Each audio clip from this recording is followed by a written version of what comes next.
Hey, everybody. Welcome to Let's Fix Work. I'm Lori Rudiman. On today's show, I'm talking to Jess Ekstrom. She's the founder of Headbands of Hope and the author of the best-selling book, Chasing the Bright Side. Embrace optimism, activate your purpose, and write your own story. You know I'm a naturally cynical podcast host, but I love today's conversation because Jess really gets honest about her origin story, which has been featured in People magazine. And then she also talks a little bit about what it was like to found a company that is a for-profit organization, but has a purpose-driven mission. And then she talks a little bit about the purpose and the process behind writing her new book. She's also a speaker coach, so we talk a little bit about that. And I just think it's a really fun conversation. So if you're interested in a little optimism in 2020, well, sit tight and I'll be right back with Jess Ekstrom and more of Let's Fix Work. Work is broken, and so is the way you think about it. Host Lori Rudiman is picking up the pieces so you can take control of your career, put yourself first, and be your own HR. With the Let's Fix Work podcast, here's Lori. Hey, Jess, welcome to the podcast. Thank you for having me. I am so excited to be here. Well, it's my pleasure. I'm a longtime fan of yours. And although we are sort of neighbors through the Raleigh area, you are not in Raleigh today. Jess, where are you calling in from? I'm using air quotes as I say calling. I know. Well, I am in San Diego, California, in my Airstream trailer that my husband and I have been traveling in since we left Raleigh. 7 months ago, we've been on the road. It's been quite the adventure. Amazing, amazing. Well, I can't wait to hear more about it. Let's give everybody a good taste of who you are and what you're all about. You've got an interesting career journey and origin stories. So Jess, you've fixed work for yourself. What's your story all about? So I guess my story really begins when I was in college at North Carolina State in Raleigh, where I met you. And I was doing an internship freshman year in Disney World, and I loved it. I was a PhotoPass photographer. If you've ever been to Disney World and those obnoxious people that want to take your picture all the time, that was me. But I got to take pictures of people from all over the world, and I just loved working for this company that I learned so much from. But my favorite thing that I got to do was I got to photograph kids that were there on their wish through the Make-A-Wish Foundation. And so I fell in love with this foundation, and I got back to school my sophomore year and I interned for Make-A-Wish. And one of the things that I found was kids that were losing their hair to chemotherapy would be offered wigs and hats, when a lot of them I would see in their pictures or see them come into the office wearing headbands.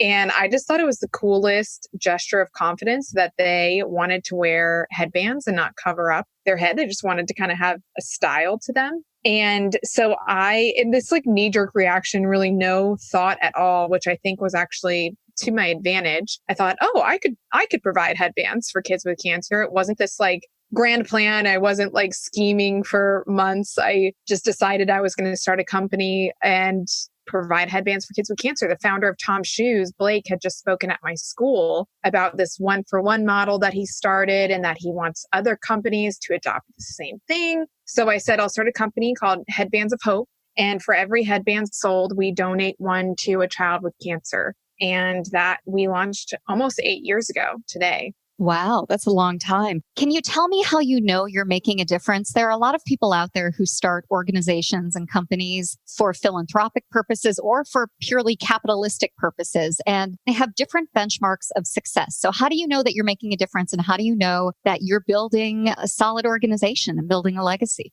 I think because the initial spark was about filling a need and not a business idea. I think that there are a lot of people out there that focus on thinking about how can I start a business? How can I be self-employed? What can I do to make money? And those are all, I think, the second questions you should be asking. The first question is, what problem can I solve?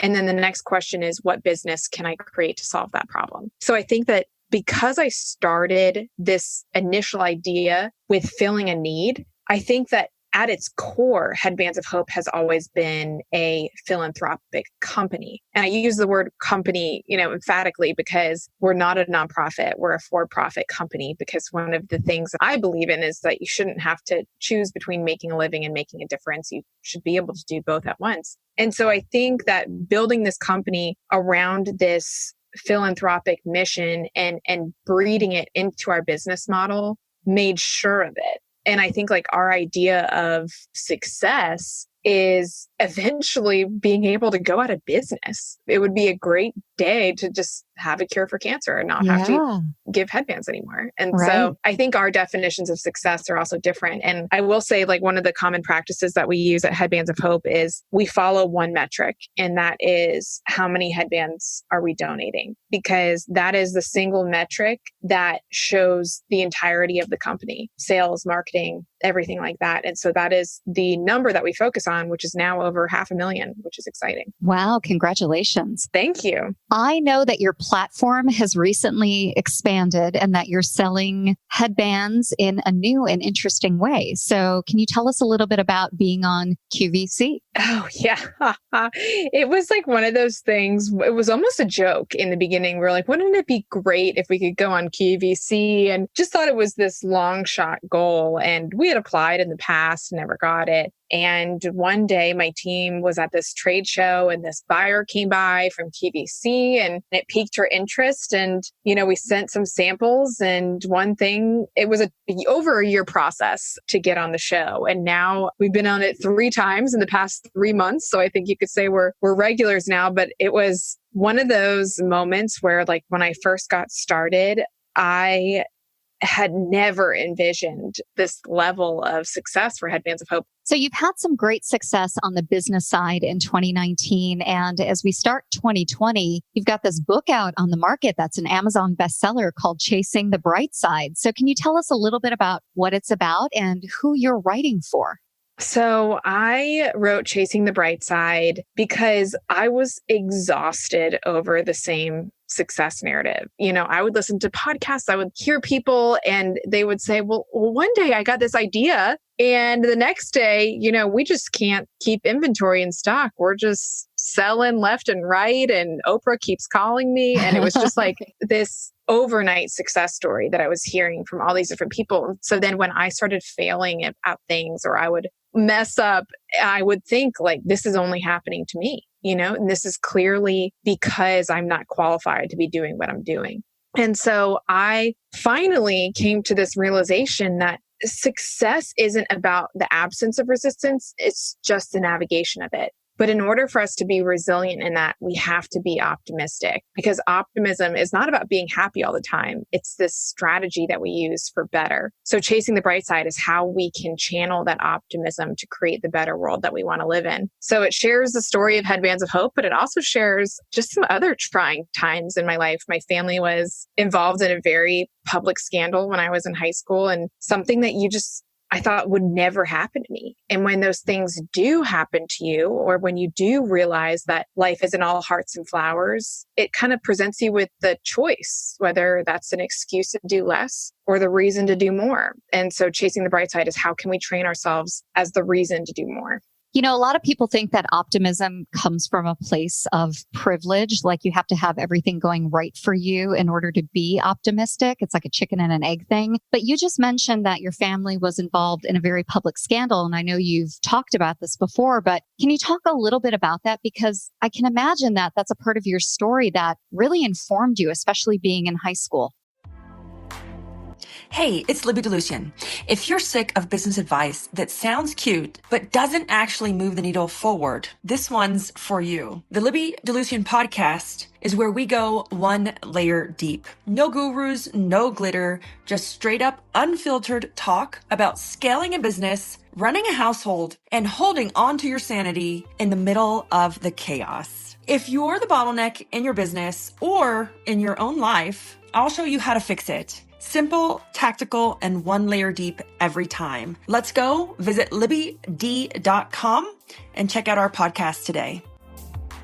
Yeah. And that's such a great way to present that question too, because one of the concerns that I had writing this book was I didn't want people to think, oh, this is a book that's just going to tell me to like drink more water and be happy, because that's just not where I'm at. And if anything, there's this like guilt that you feel when you're not happy all the time because you feel like you should be happy all the time. So I start the book with really coming forward about this scandal, if you will. I hate the word scandal, but there's really no other word for it, that happened 10 years ago. And you can read in the book or you can see it. I did an exclusive with People magazine, which was interesting. But my uncle is Bernie Madoff. And so if you're unfamiliar with who that is, he's the biggest financial fraud in history. So it was such a rattling time for my family, and something that really was one single experience that completely changed our story. So I think starting a book about optimism with a story that I was wanting to be anything but optimistic hopefully shows that optimism is not about a mood, it's more about a strategy. And that strategy is most important in times of need. Well, I'm thinking about your story that you've presented. You know, you've gone through this experience with your family where someone else really shaped a sense of security, really upended your family and upended them emotionally, financially, spiritually, I would imagine. And then you go to college and you decide to work on Headbands of Hope. You've been through this really fantastic journey and now you're an author. Did you feel like being an author was part therapy for you? Because I can imagine writing this book was very cathartic. Oh my gosh. It was the healthiest I've ever been mentally, was the year I spent writing this book, because I would wake up at 5 every day and write for 2 or 3 hours before my day began, before I started getting, the Slack messages and the emails and the phone calls. I just had a moment to myself. And honestly, I wasn't sure if I wanted to include Bernie in the book, but I knew that if I was going to write about optimism, I had to write about how I got there. But I also wasn't really sure at the time. But then forcing myself to write was also forcing myself to digest. And so I think outside of writing a book, just developing like a daily practice of writing was so therapeutic for me. And I'll admit I've fallen a little bit off the bandwagon since I turned the manuscript in, but right. I was like, man, I got to write another book. I got to get back there. But yeah, it was very therapeutic for me. Well, I hear you mention that you wrote before your actual full-time day job. And I think a lot of people come to me, and talk about writing and talk about being a creative person, but say, I don't have enough time. There aren't enough hours in the day. And here you are, you woke up in the morning before work. And I realize not everybody can do that. But that may surprise some people that you wrote a best-selling book and still kept your day job. So what are other things that people don't know about being an author? Like, what are some things that surprised you? I think that I oftentimes got like my best writing done in transit. So if you travel a lot for work, if you take planes or trains or anything like that, like I got some of my best writing done when I was in airplane mode. So I think that if that is any form of part of your job, or if you can carve out any time to just open your laptop and just have a date with you and your thoughts, I think make that time for sure. Oh, I love that. I love that. Now, your book, Chasing the Bright Side, is available anywhere books are available. And I wonder if you can offer us some tactical tips that are in your book to practice optimism in our daily lives and more specifically in our jobs. So one of the things that I like to give as a tactical piece of advice that we can all try to do today, that I actively try to do as well, just because I'm writing about it doesn't mean that I'm perfect at anything, but right. is audit the thing that you're chasing. So whether that's in your work or in your life, what is the thing that you're chasing right now? And if no one knew about it, does it still matter to you? So, for example, in my work, I was chasing a lot of accolades for a while. I was in the running for this magazine cover and I completely let it consume my life and my whole mental state. And sometimes when we chase things, we forget if this is for ourselves or if this is for others. And so audit the things that you're chasing and then ask yourself, if no one knew about it, would it still matter? And I get that with our different jobs and different work, that there are some things that we have to do, but I challenge you to try to attach meaning to it. Try to attach the people behind each tangible task to who are you serving. And so it helps kind of take our assigned work and make it more meaningful. I love that. And I love this message of service throughout all of your work. You speak about it eloquently up on stage and you speak about it in your book. And I just wonder how the act of service can help someone fix their bad job, because the numbers show that work is broken for so many people. And I wonder if there's a way to infuse service to help fix work. So I love that you asked that, because one of my favorite parts of my speech that I give is about this study at Yale where they interviewed hospital custodians. And one pool of people hated their job. They just were super unhappy. And when they asked them what they did every day, one of them said that they take out the trash.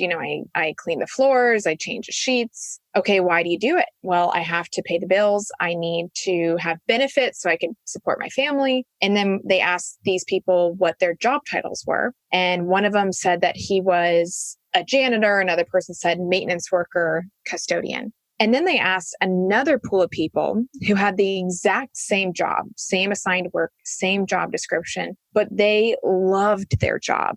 And when asked some of the things that they did every day, one of them worked in hospice care, and she would shuffle around the artwork from room to room every week so that her patients would have something different to look at. And another person carried around a notepad and would tally which rooms got visitors that day, circle the ones that didn't, so he could make it a point to spend more times in the rooms that didn't get visitors that day. And then the other one took it upon himself to educate himself about all the chemicals being used in his cleaning supplies so he could make sure to not use any cleaning product that would irritate any of his patients. And when they were asked what their job titles were, this is my favorite part, one person described herself as an ambassador of the hospital, and another person described himself as a healer. And so all of these people had the exact same assigned work, but the people who were truly happy and fulfilled in their job chose not to look at their job as a job, but as a service to humanity. So I like to challenge people, like, what are the things that you do in your job every day that you can flip into a service to the people? And that's how we can truly fall in love with what we're doing. Oh, I love it. I mean, it's so different from the ordinary way that people go about work. And I think we're in this weird situation where our economy has really not picked up for so many people in these service-oriented jobs. Wages have not kept up. But I think there's still something to be said for, even though the circumstances of your work, of your wages may be onerous or taxing, there's still an attitude that you can choose. I don't know. What do you think about that? This is William Tincup, and I'd like to direct you to a wonderful limited series podcast that Ryan and I recorded live at the ERE Recruiting Innovation Summit. We sat down with 20 recruiting and TA leaders from around the world to hear what today's best recruiters are doing to stay sharp, stay relevant, and stay ahead. It's called The Talent Shift. You'll love it. You'll find the podcast wherever you get your podcasts. Listen, like, review, share. Do you? I full-heartedly believe in it. And I think it also depends on our definition of service and giving back, because I think that the connotation for a lot of it means to people that I have to have financial means in order to give back, or I need to be able to retire or do something or move to a third world country in order to do something meaningful. But meaningful work is not something that is assigned to us or that we have to wait for. It's something that is created by us, and it's a mindset. And it might not be our boss telling us, okay, that you're going to be involved in this end of year charity project. It's what are the things that we do every day that we can focus on the people behind it. And I think that if that is our definition of giving back, is just serving humankind, then we're able to do that at any rate and at any job. I mean, my husband, for a while, he did cold calling for a sales job that he was in. But every single cold call that he had, he tried to make them laugh. He tried to brighten up their day in some way. And that was meaningful to him. So I think it's changing the way that we think about meaningful work and giving back. Well, I love that you're strong on this message of service. And I love that it's one of the keynotes that you offer. You are certainly an inspiration to so many people, Jess, including me as an entrepreneur, as a woman, as a leader. And I know in fact, a few women who have worked with you to think about how they can evangelize their own message and start their own speaking career. Because I think one of the things that you've done is make speaking accessible to anybody who has an idea, anybody who has a thought. So what advice do you have for our audience? And if they're interested in public speaking, just like you, and have thoughts on service, leadership, the future of work, how can you help them achieve that dream of being up on stage talking about their passion? Yeah, I was something that I started doing just as a way in the beginning to get the word out about Headbands of Hope. And then it's turned into this completely other career path that I've loved so much. And what I think people sometimes miss is that they feel like being a keynote speaker means like expert lecturing, that you have to have all of this information and research about a particular topic, and you have to have a library named after you in order to talk about it. But really, keynote speaking is about inspirational storytelling. So your unique stories that you've experienced, how can you face them outward to serve others? So another thing to remember is that your story is also not your audience. For example, if you are an athlete and your story about going to the Olympics or whatever it might be, you don't have to just speak to athletes. What is it about your story that anyone can relate to, that anyone can learn from? Because that's one of the mistakes that I see sometimes with speakers, is that they feel like whoever they are, whatever they've experienced, that's who they should be speaking to. But I've often found, and you've probably found this as well, is sometimes it's quite the opposite. Like I get booked to speak at places who the audience is nothing like me. And that's why they're bringing me in, is because they want something different. So how can you use your story and face it outward? And that's why I started Mic Drop Workshop, which is an online course to help women become keynote speakers and get paid to do it, is because there needs to be more women on stages sharing their stories and influencing change. I love it. I cannot disagree with you at all. I mean, 100%. And I think one of the interesting things is to see the women who have taken your course and then continue to evangelize it over Instagram, over Twitter, over Facebook. What do you think it is about your course that inspires people to, I don't know, go outside of their comfort zone and do interesting things? I hope that it makes them feel like they have something to say, because I think historically women have felt silenced and felt like we need to leave it to the experts, or felt like our voice isn't heard. And so I hope that Mic Drop Workshop not only gives them like the tools, like contracts, negotiation tips, where, who books speakers, but also just empowering them to believe that their unique story needs to be heard. And so the first part of the course is about storytelling and finding that message that you want to share. And the second part of it is selling it. And it's funny because most people sign up for the course for the second part. They're like, oh, I just need the contracts. I need to know what to charge, how to close deals. That's all I need. But it's the first part of the course that actually really gets them and starts to shape their speaking career, is figuring out what is it that I want to say. Yeah, that is definitely a significant challenge. And I know that once your community kind of nails it, they follow you along your journey and you follow them as well. And you've created this kind of movement of speakers, of women, of entrepreneurs, of people who really believe in this message that speaking, of entrepreneurship, is accessible to them. And you have an event coming up in 2020. So can you tell us a little bit about it and who is it for? Yes, March 21st and 22nd, I am hosting the Brightside Conference in Raleigh. This is my first event that I'm hosting of this scale, and it has been an emotional roller coaster, to say the least. So many moving parts, but I'm so excited for the day to finally come. So the Brightside Conference is for women who go to bed asking themselves the question, like, am I doing enough? How many times have you closed your eyes, like with that weight on your shoulders? I know that I go to bed every night feeling like, what more could I have done? And really, it's not about doing more. It's about doing what's right. So what is meaningful to us? How can we feel good about that? How can we take care of ourselves? So Saturday is the bulk of our program with keynote speakers. We have Natalie Frank from Rising Tide. We have Ashley Lemieux with the Shine Project. We have tons of amazing speakers. And then on Sunday is a self-care day. So we'll have yoga classes. We'll have Lululemon giving out self-care products, chair massages. So it's going to be really fun. So you can go to brightsideconference.com to check out more about it. Well, that sounds really great. It sounds like you have a pretty amazing 2020 planned.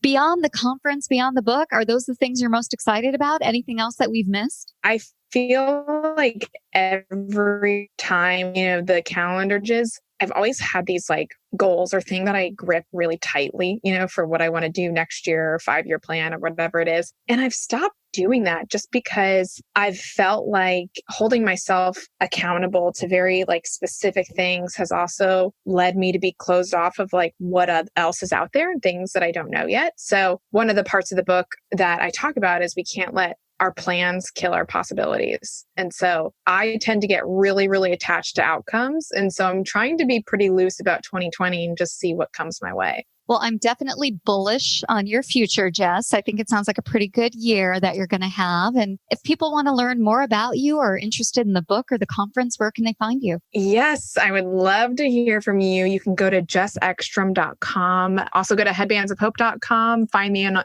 Instagram, really any social platform except for Snapchat. I haven't hopped on that train yet, but definitely Instagram.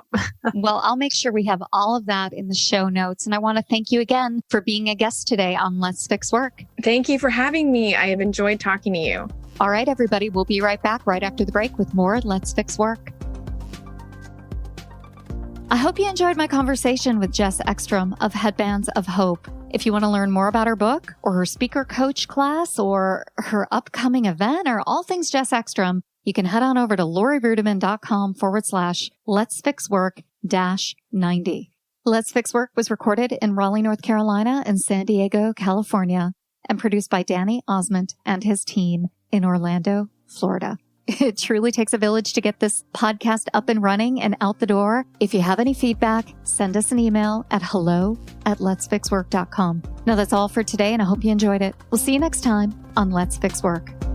If you're ready to make a real change in your workplace, start today by number 1, subscribing to Let's Fix Work on the Apple Podcasts app or iTunes or Stitcher or Android or wherever you listen.